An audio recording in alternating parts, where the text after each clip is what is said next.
সবুজ পাহাড় ঘেরা নৈসর্গিক সৌন্দর্যের জেলা খাগড়াছড়ি।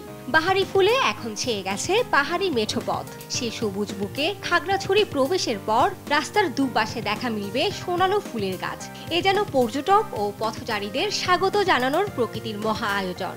সোনালু, জারুল, হিজল, কেসিয়া জাবানিকা ইত্যাদি প্রজাতির ফুলের অনেক সৌন্দর্যে কিন্তু এখন পাহাড় খুব সৌন্দর্যময় হয়ে উঠেছে। সোনালো ফুল যে রাস্তা দ্বারা সোনালো ফুল ফুটেছে সেটা দেখে আমরা খুব ভালো লাগে।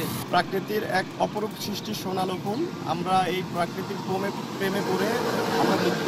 সড়কের দুই পাশ, বসতবাড়ির আঙ্গিনা, শিক্ষা প্রতিষ্ঠান সহ সবখানে রক্তরাঙা কৃষ্ণচূড়া, হলুদ আভার সোনালু ও জারুল ছড়াচ্ছে মুগ্ধতা।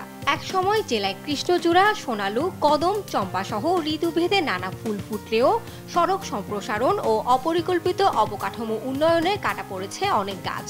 তাই অবশিষ্ট মোহনীয় ফুলের গাছগুলো রক্ষায় উদ্যোগ নেওয়ার পাশাপাশি নতুন করে বৃক্ষরোপণের দাবি প্রকৃতিপ্রেমীদের। রাস্তার দুপাশে এবং কোনো পার্কে যদি এটা লাগানো হয়, এটা আসলে একদিকে যেরকম আমাদের পরিবেশের একটা ভারসাম্য তৈরি হবে, মানুষ অক্সিজেন পাবে। সড়কের দুই পাশে সবুজায়নের লক্ষ্যে সৌন্দর্য বর্ধন প্রকল্পের আওতায় বৃক্ষরোপণ সহ প্রাকৃতিক সৌন্দর্য রক্ষার আশ্বাস সংশ্লিষ্টদের।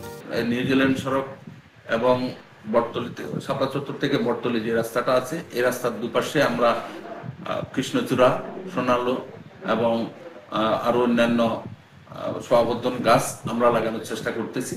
আমরা বন বিভাগের পক্ষ থেকে আমাদের বরাদ্দ প্রাপ্তি সাপেক্ষে আমরা এই যে পর্যটন এলাকার রাস্তাগুলোতে দুই পাশে আমরা এই ধরনের সৌন্দর্যবর্ধক চারা দিয়ে আমরা বনায়ন করার পরিকল্পনা আছে।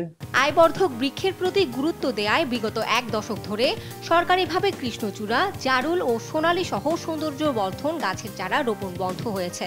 তবে এবারের বর্ষায় সড়কের পাশে 20,000 গাছ লাগানোর পরিকল্পনা রয়েছে সড়ক বিভাগের। নিউজ ডেস্ক, দেশ টিভি।